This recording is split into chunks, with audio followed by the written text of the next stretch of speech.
నమస్కారం. మనమందరం వినియోగదారులమే కదా? మరి ఒక వినియోగదారుడిగా మార్కెట్లో మన హక్కులేంటో మనకు తెలుసా? మనల్ని మోసాల నుండి కాపాడేందుకున్న చట్టాల గురించి ఈరోజు వివరంగా తెలుసుకుందాం. ఎప్పుడైనా ఇలా జరిగిందా?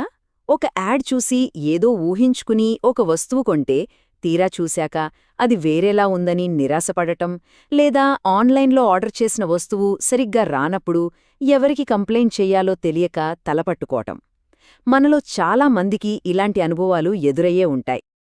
అయితే ఇకపై కంగారు పడాల్సిన అవసరం లేదు. ఎందుకంటే ఇలాంటి మోసాల నుంచి మనల్ని కాపాడటానికి ఒక పవర్ఫుల్ వెపన్ ఉంది. అదే మన వినియోగదారుల రక్షణ చట్టం. అసలు ఈ చట్టం మనకు ఎలాంటి రక్షణ కల్పిస్తుందో ఇప్పుడు విడమర్చి చూద్దాం. సరే, ముందుగా మన హక్కులకి ఒక కవచంలాంటి వినియోగదారుల రక్షణ చట్టం 2019 దాని బేసిక్స్ ఏంటో అర్థం చేసుకుందాం. మనమిప్పుడు మాట్లాడుకోబోయే రూల్స్ అన్నీ ఊరికే చెప్పేవి కాదండోయ్. ఇవి భారత గెజెట్లో పబ్లిష్ అయిన అఫీషియల్ గవర్నమెంట్ ఆర్డర్స్. అంటే ఇవన్నీ మన దేశ చట్టంలో ఒక భాగమన్నమాట. ఇక మనందర్నీ రోజు ప్రభావితం చేసే టాపిక్లోకొద్దాం. యాడ్స్ అంటే ప్రకటనలు. మనల్ని తప్పుదారి పట్టించే యాడ్స్ని ఈ చట్టం ఎలా అడ్డుకుంటుందో చూద్దాం. విషయమేంటంటే 2022లో గవర్నమెంట్ కొన్ని క్లియర్ గైడ్లైన్స్ ఇచ్చింది. కంపెనీలు యాడ్స్ పేరుతో జనాల్ని ఎలా మోసం చేస్తున్నాయో పసిగట్టి వాటికొక చెక్ పెట్టడమే దీని మెయిన్ పాయింట్. మొదటిది బైట్ అడ్వర్టైజ్మెంట్. పేర్లోనే ఉంది కదా, ఎరవేయడం. ఉదాహరణకి కేవలం 5,000కే స్మార్ట్ ఫోన్ అని యాడ్ చూసి షాప్కి వెళ్తే, సారీ సార్, ఆ స్టాక్ అయిపోయింది, కానీ ఈ 10,000 ఫోన్ ఇంకా బాగుంటుంది అని చెప్తారు. ఇలాంటి ఎర్రవేసి అమ్మే ట్రిక్కులకి ఈ చట్టం చెక్ పెడుతుంది. ఇక రెండోది సరోగేట్ ప్రకటన. మనకు తెలుసు కదా, కొన్ని ప్రోడక్ట్స్ అంటే ఆల్కహాల్ లేదా టొబాకో లాంటివి డైరెక్ట్గా యాడ్స్ ఇవ్వకూడదు. మరి కంపెనీలేం చేస్తాయి?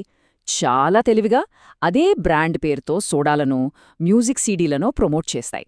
చూసారా, ఈ రూల్స్ ఇలాంటి పరోక్ష ప్రకటనలకి కూడా ఫుల్ స్టాప్ పెడతాయి. ఇక మనందరికీ బాగా నచ్చే పదం ఫ్రీ, అంటే ఉచితం. మరి ఈ ఫ్రీ ఆఫర్ల వెనుక ఉన్న అస్సలు కథేంటి? ఒక వస్తువు ఫ్రీ అని చెప్తే దాని అర్థం నిజంగా ఫ్రీ అని. ఓకే, డెలివరీ ఛార్జీలు తీసుకోవచ్చు, అంతే. కానీ ప్యాకింగ్, హ్యాండ్లింగ్ అని చెప్పి ఎక్స్ట్రా డబ్బులు గుంజకూడదు. అసలు ఏది కరెక్ట్, ఏది రాంగో నెక్స్ట్ స్లైడ్లో ఇంకా క్లియర్గా చూద్దాం. చూడండి, ఈ స్లైడ్ చాలా ఇంపార్టెంట్. లెఫ్ట్ సైడ్ ఉన్నది కరెక్ట్ ఫ్రీ ఆఫర్. అంటే మీరు ఓన్లీ డెలివరీకి పే చేస్తే పర్లేదు. మీరు కొనే మెయిన్ ప్రోడక్ట్ క్వాలిటీ తగ్గకూడదు, దాని రేటు పెంచకూడదు. కానీ రైట్ సైడ్ చూడండి, ఇక్కడే అసలు మోసం ఉంటుంది. ప్యాకింగ్ అని, హ్యాండ్లింగ్ అని హిడెన్ కాస్ట్ పెట్టడం, ఫ్రీ ఐటెం డబ్బులు రాబట్టుకోవడానికి మెయిన్ ప్రోడక్ట్ క్వాలిటీ తగ్గించడం, లేదా దాని రేట్ని సైలెంట్గా పెంచేయడం, ఇవన్నీ ఇకపై చెల్లవు, చట్టవిరుద్ధం. సరే, ఇప్పటివరకు జనరల్ యాడ్స్ గురించి చూశాం. మరి చాలా సెన్సిటివ్ అయిన విషయం అంటే పిల్లల్ని టార్గెట్ చేసే యాడ్ సంగతేంటి? వాళ్ల విషయంలో ఈ రూల్స్ ఏం చెప్తున్నాయి?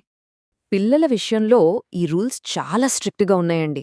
చూడండి, యాడ్స్ అనేవి పిల్లల అమాయకత్వాన్ని ఆసరా చేసుకోకూడదు. నువ్వు ఈ బొమ్మ కొనకపోతే వేస్ట్ అన్నట్టు వాళ్లలో నెగటివ్ ఫీలింగ్స్ క్రియేట్ చేయకూడదు. అన్నింటికన్నా ముఖ్యంగా పిల్లల ప్రోగ్రామ్స్ మధ్యలో జంక్ ఫుడ్ యాడ్స్ పూర్తిగా బ్యాన్ చేశారు. ఇది వాళ్ల ఆరోగ్యం కోసం తీసుకున్న చాలా మంచి నిర్ణయం. ఓకే, యాడ్స్ గురించి చూశాం. ఇప్పుడు మనం ఎక్కువగా టైం స్పెండ్ చేసే ఆన్లైన్ వరల్డ్లోకి వెళ్దాం. అంటే ఈ-కామర్స్. ఆన్లైన్ షాపింగ్లో మనల్ని ఈ రూల్స్ ఎలా కాపాడతాయో చూద్దాం. విషయమేంటంటే 2021లో ఒక చాలా ముఖ్యమైన మార్పు వచ్చింది. దీనివల్ల ఆన్లైన్ కంపెనీలకి బాధ్యత పెరిగింది. మనలాంటి కస్టమర్ల ప్రాబ్లమ్స్ సాల్వ్ చేయడానికి ఒక కొత్త సిస్టమ్ను తీసుకొచ్చారు. ఆ కొత్త సిస్టమ్కి గుండెకాయ లాంటిదే ఈ నోడల్ ఆఫీసర్. సింపుల్గా చెప్పాలంటే ప్రతి ఈ-కామర్స్ కంపెనీ ఇండియాలో ఒక ఆఫీసర్ని పెట్టాలి. లీగల్ విషయాలన్నింటికీ ఆయనే రెస్పాన్సిబుల్. అంటే ఏంటి? రేపు మనకి ఏదైనా ఆన్లైన్ కంపెనీతో ప్రాబ్లం వస్తే కంప్లైంట్ చేయడానికి, వాళ్ళని నిలదీయడానికి ఒక పర్టిక్యులర్ పర్సన్ ఉంటారన్నమాట. ఇది మనకి చాలా పెద్ద ప్లస్ పాయింట్. సరే, మనకొక ప్రాబ్లం వస్తే ఈ సిస్టమ్ అసలు ఎలా పనిచేస్తుంది? మనం కంప్లైంట్ ఇస్తే అది ఎలా ముందుకు వెళ్తుంది? ఆ ప్రాసెస్ ఏంటో ఇప్పుడు చూద్దాం. చూడండి, ఒక కంప్లైంట్ జర్నీ ఎలా ఉంటుందంటే, ఫస్ట్ మన కంప్లైంట్ను తీసుకుంటారు. ఆ తర్వాత 15 రోజుల్లోగా అసలు మన కేసులో ఏమైనా పసు ఉందా లేదా అని చెక్ చేస్తారు. ఓకే, కేసులో విషయం ఉందనిపిస్తే దాన్ని డీప్ ఇన్వెస్టిగేషన్ కోసం డైరెక్టర్ జనరల్కి పంపిస్తారు. వాళ్ళు ఒక 30 రోజుల్లోగా రిపోర్టిస్తారు. చూసారా, ప్రతి స్టెప్కి ఒక టైమ్లైన్ ఉంది. దీనివల్ల మన కంప్లైంట్ ఏమవుతుందో అని టెన్షన్ పడక్కర్లేదు. ఇక 2024లో వచ్చిన ఈ రూల్ చాలా ముఖ్యం. ఇది సిస్టమ్ మీద నమ్మకాన్ని పెంచుతుంది. ఏంటంటే, కన్జ్యూమర్ కమిషన్లలో పనిచేసిన వాళ్ళు రిటైర్ అయ్యాక మళ్ళీ అవే కమిషన్ల ముందు లాయర్లుగా ప్రాక్టీస్ చెయ్యకూడదు. దీనివల్ల ఎలాంటి బంధుప్రీతికి, పక్షపాతానికి ఛాన్స్ ఉండదు. చాలా మంచి రూల్ కదా. సరే, ఇన్ని విషయాలు తెలుసుకుందాం కదా. మరి ఫైనల్గా ఒక కన్జ్యూమర్గా ఇవన్నీ మనకి ఎంత పవర్ ఇస్తున్నాయో ఒకసారి క్విక్గా చూసేద్దాం. సింపుల్గా చెప్పాలంటే మనకు దొరికిన రక్షణ కవచం ఇదే. మోసం చేసే యాడ్స్కి చెక్ పెట్టారు, పిల్లలకి స్పెషల్ ప్రొటెక్షన్ ఇచ్చారు, ఆన్లైన్ కంపెనీలకి ఒక బాధ్యత అప్పగించారు, మన కంప్లైంట్స్ కోసం ఒక క్లియర్ ప్రాసెస్ ఉంది, న్యాయం చెప్పేవాళ్లు పక్షపాతంగా ఉండకుండా చూసుకుంటున్నారు. ఇవన్నీ మనల్ని కేవలం కస్టమర్లుగా కాదు, తెలివైన, శక్తివంతమైన వినియోగదారులుగా మారుస్తాయి.